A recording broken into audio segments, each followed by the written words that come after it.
Oh, okay. That may be just a rumor that we heard or something on the internet. I don't know. But, anyway, so again, we want to tell everybody, make sure that they come out Thursday or tomorrow night, Yes. 6:00. Now, you all are participating in the Rocky Top Classic. Yes. This Saturday or Friday? It's this Friday and Saturday. Okay, so what's your all schedule for that, or how many?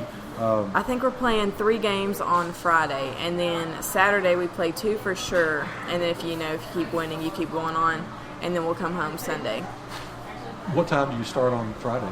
I think at 4. Okay. So unfortunately, you won't be out here to watch us beat South. No, I'll have to miss this game. I'm really upset about it. But you can always listen to the game on the home of Blue Devil Sports. Gate City Sports Radio. There we go. There we go. So, again, want to say thank you, okay, for spending some time with us. Chris, do you have anything before we let her go and get back to? No. It sounds like you need to be resting up. You're going to be a little busy this weekend. I am. Yeah, we got a hard couple days coming up. So, and then, of course, you all come back and you get back into district action next week as well. So, so we'll let you go, but thank you again. It was fun. It was fun. So, again, that is Miss Kaylee Jenkins, Gate City Star. Again, make sure you come out tomorrow night. Let's pack the house. John Battle comes to town. That the first serve for the JV starts at 6. The varsity will follow. So, we'll take a quick break, come back. We'll go through our games from last week, Southwest Virginia, Upper East Tennessee. And again, we'll get some of these Gate City players in here as well to interview just probably about 10 minutes from now. So you're listening to the home of Blue Devil Sports. This is Gate City Sports Radio.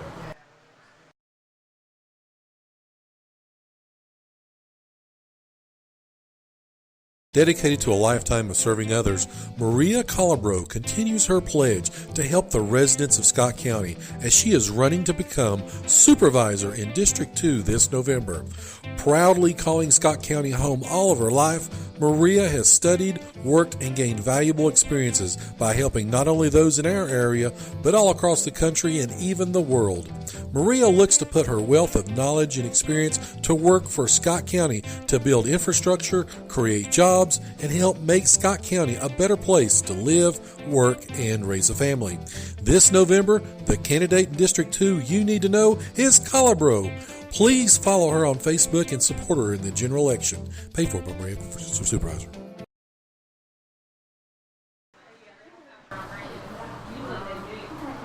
And we are back here live from the campus drive-in on King Street in Gate City. Again, talking about the volleyball team last Wednesday, they did fall to volunteer, but last night knocked off Union. Actually, it was a clean sweep for Gate City last night. They knocked off Union's middle school team, JV, as well as the varsity. And as she mentioned, tomorrow night, John Battle comes to town. They'll also be competing in the Rocky Top Classic in Gatlinburg. Talking about the golf team played at Holston Hills in Marion yesterday. Luke Wallen led the way, shot a 39. Brevin Spivey shot a 44. Caitlin Parton a 47. Evan Lane a 49. Ethan Dishner a 50. And Colin Keller shot a 51. They'll be at Clear Creek in Bristol for their last conference golf match of the season, again before the district tournament, which will be coming up in a few weeks. So we wish them well as they participate in that. Gate City cross country teams participated last Wednesday in the Cumberland Bowl in Jonesville.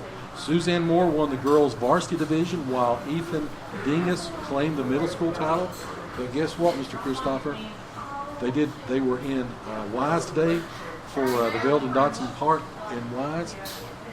Same results. Suzanne won for the varsity, and Ethan Dingus claimed the middle school title. So these were some tough conditions too. High temperatures, high humidity, not runners' friends. No, so that's outstanding.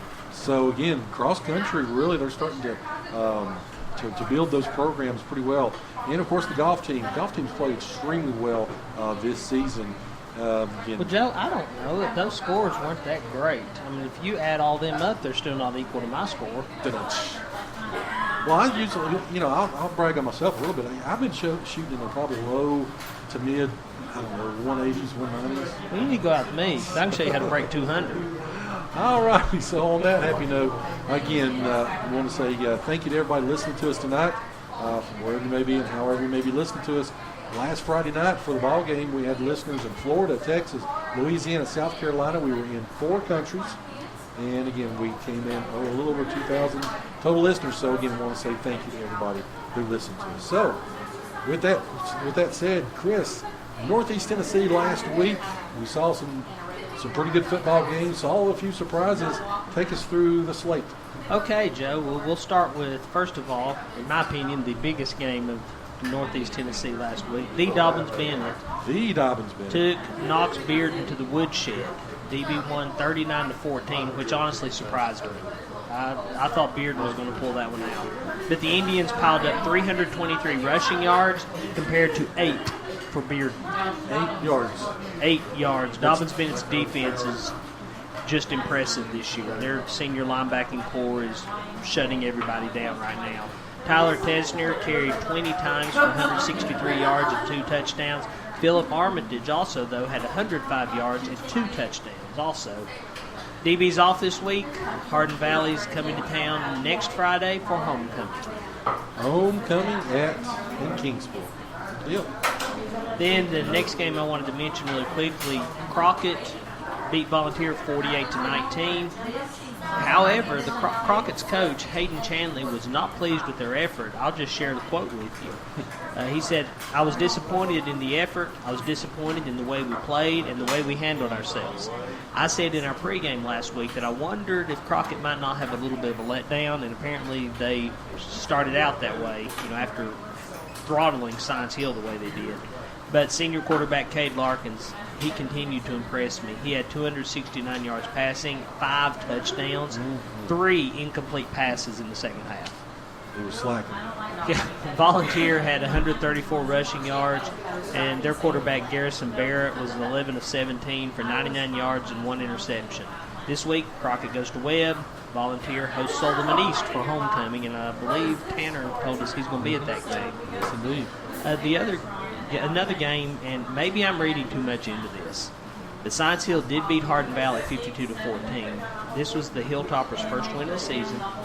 Science Hill quarterback Connor Batchelder finished with 340 yards and 4 touchdowns, but he had an interesting quote. And again, maybe I'm reading too much into this, but he said, and I quote, "I started to trust in my teammates more." Which makes me wonder if there's some underlying issues going on there with Science Hill. Well, they started 0-2. They didn't look good against Elizabeth, and of course, then the Crockett just, demolished them on TV.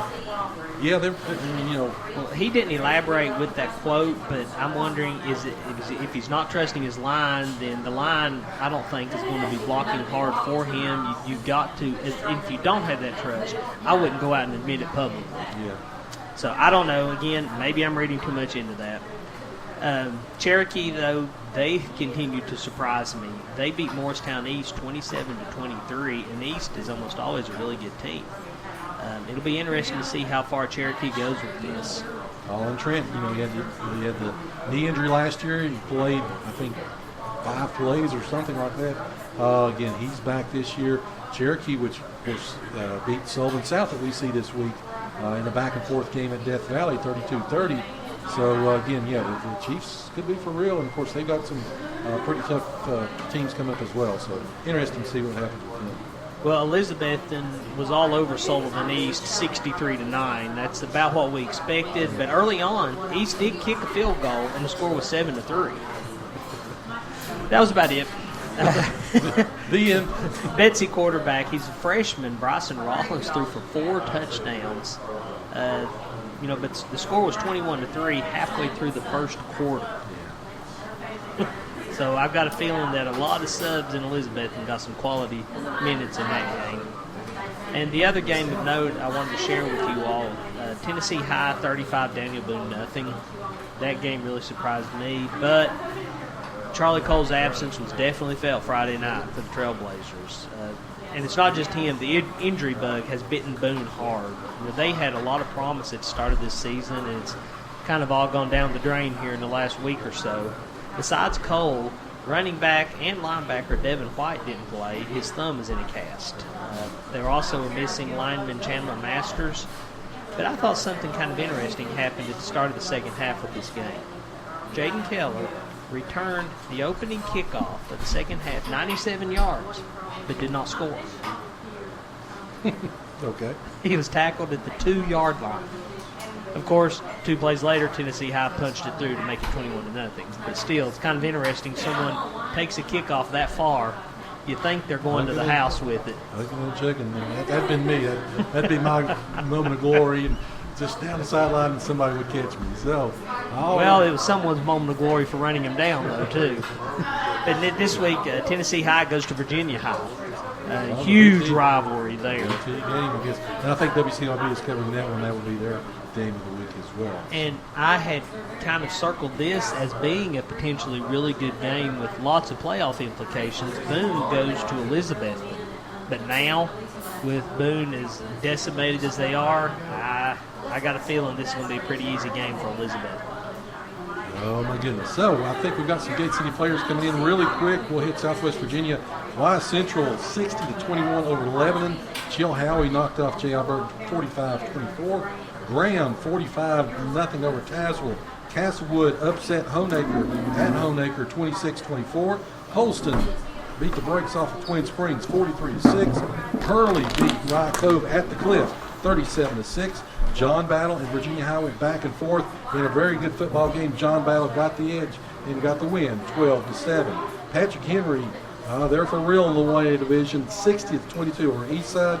Union and Richlands. Union 26, Richlands or Mr.